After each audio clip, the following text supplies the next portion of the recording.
Қайырлы күн. Бүгін біз сіздермен 10 минутта ашқысыз дайын болатын бауырсақты бірге дайындайтын боламыз. Осындай жұмсақ үлпілдек дәмі тіл үйретіндей болып шығады. Және де мини колбаса в тестені де дайындаймыз. Керек заттарымды алдын ала өлшеп дайындап алдым. Алдымен ұнымызға 1 қасық разрыхителімізді, 1 қасық тұзымызды және 2 қасық құмшекерімізді салып, араластырып, одан соң сұйық массаларымызды құямыз. Одан кейін біз осындай біркелкі болғанға дейін жақсылап илейміз.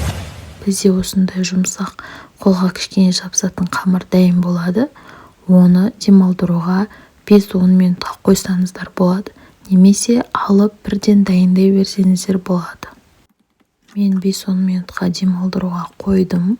Демалып болған қамырымды 2 бөлікке бөліп, шамамен 1-1,5 сантиметрдей қалыңдықта жайып кесіп шықтым. Одан соң қызып тұрған майымызда 2 беті қызарғанша осылай пісіріп аламыз.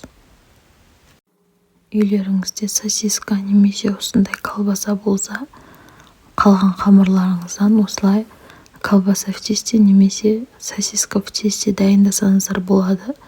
Дәмі өте тәтті болып шығады. Қызып тұрған майымызда 2 беті қызарғанша пісіріп аламыз. Бүгінгі видео рецепт ұнаса, лайк басып, өз пікірлеріңізді қалдырыңыздар. Сіздермен болған жазира аз болсын.